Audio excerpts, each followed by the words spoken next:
This is a good cord. 50 feet, 14.3 lighted ends, right? And that's a pretty darn good way to roll it up. I'm going to show you some other ways in a second. This is the same thing, more of it. This is 100 feet, lighted ends, 14.3. Let me show you the biggest mistake you can make when you get a new cord out of the box. I know that because I used to make it.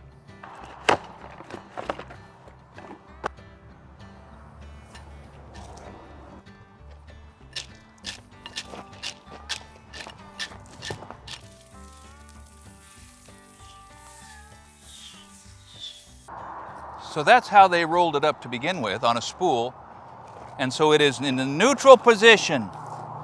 There's not a kink or a twist in the whole thing, which gives you a fighting chance of getting some good years of service out of this thing. So now that you have a tangle-free cord, no twists, no kinks, no nothing, I like to mark the midpoint, just like this cord right here, which I'm about to lose the midpoint marker, before I chain stitch it. Now what I'm looking for this time, because I've talked about this before, is to acknowledge where you're right when you say a chain stitch is not the way to go, and point out ways to work with a chain stitch to get the benefits and minimize the downsides. So before I show you the difference between two different chain stitch cords with most of 10 years on each one, I want to own the fact that you guys are right who say that chain stitching can kink and bend and finally break cords. You're right, if you do it like this one. I used this for a long time, and once or twice a friend of mine that was working for me who didn't know how to chain stitch wound a 100-foot cord around his arm. And it just introduced all kinds of kinks and twists. When you wind it around your arm, you're twisting it. And the twists always kind of congregate out at the end of the effort, right? Now there's an example of why people hate it, because sometimes you can't get it to come apart. So I have no idea how that happened, because when you're chain stitching it, with this one as a case in point, you're introducing bends, but you're not introducing twists. And so on a summer day, the bends are innocuous. But let me tell you what, in the winter, my friends, in the winter, and when I say winter, I mean below about 40 degrees, these bends and taking apart a chain stitch becomes a problem. So here's the way I do this. Is it the proper way? I don't know, but it feels good to me. You make a lark's foot, or a cow hitch, or a girth hitch to create a loop. And the key is that your loops need to be big enough that you're not introducing a kink. See that? And they become consistent. Now if you make them little, like this, you're bending the copper and you're probably going to fatigue it. But if you make it bigger, just a comfortable size. You see that? This is a time saver, and I'm not introducing a twist at the end. Watch those ends. While I do this, you see they're not twisting? If I was coiling this around my arm or making a big coil in my hands, those ends would be twisting. That's what kills cords. No twist introduced at all. There's how it's terminated. So I love the comments. We learn from the comments. I don't even mind the trolls, although, trolls have to troll. But there's very little advantage in rolling up a cord like this in terms of time savings. But there's a lot of advantage in unrolling the cord in terms of time savings. And let me just own this. Yes, it looks messy. Yes, it looks chaotic. But here is the reason.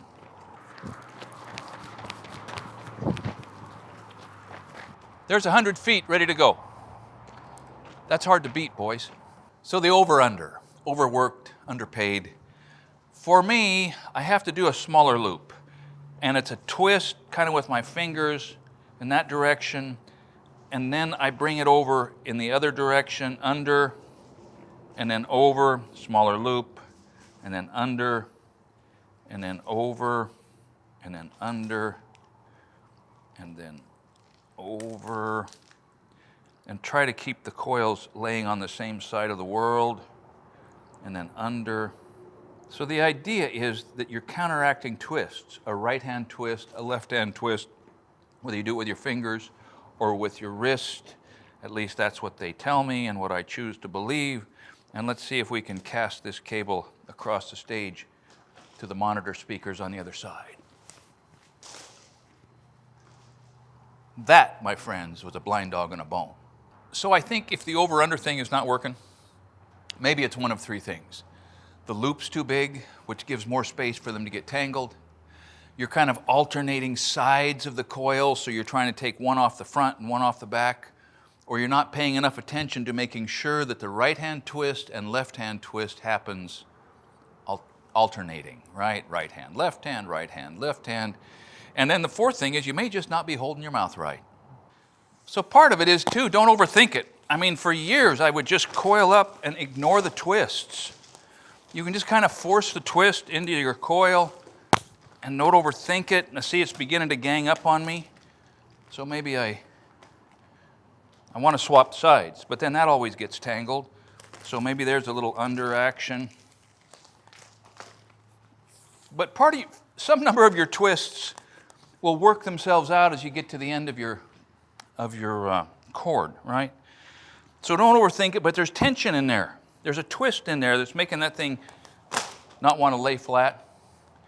So just two things left. There are some chords where you don't even need to talk about it, like this one down here. So this is an example of, one of those little small diameter, or two of them, flexible hoses. They lend themselves to chain stitch. They don't mind it, and they don't lay flat on the ground anyhow. But a cord like that, where there's two of them, smaller and larger, they're too heavy to hold up and create the coil in your arm. They're too big and stiff to even think about doing a chain stitch. You got to hang them on a pipe so that they don't, break over time in a sharp bend. I just lay them on the ground. Just start to lap the coil on the ground, over, under, on the ground. Pick them up carefully. But when you want to unwind them, you better lay them out flat and pay attention to which side the coil was added to, so you don't start trying to pull the cord off the bottom of a stack. You'll be there for an hour getting that untangled if you don't do it right. So before I show you the last thing that seems important to me about storing cords, voltage drop. If you try to jam too many electrons through too small a wire, you get a whole bunch of resistance, and you can't get the work done, because by the time you get to the end of that electron hose, there aren't that many electrons dribbling out of the end. So that great big black one, I think, is a 10 gauge. This yellow thing, I think, is a 12. This is a 14.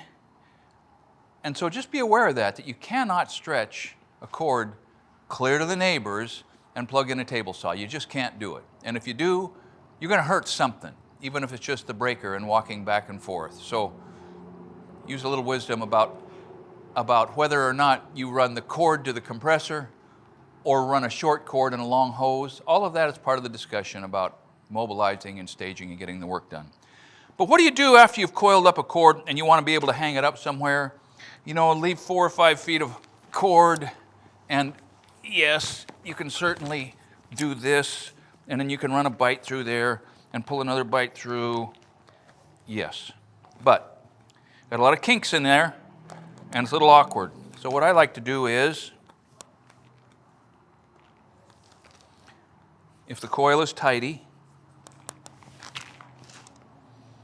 just grab a loop, any old loop, doesn't matter which one, and run it around 1.5 times, and that can be stored indefinitely and be easily taken apart, and you're right back to square one. Cord management is not the only thing on the job, but it's one of the things. It's related to staging.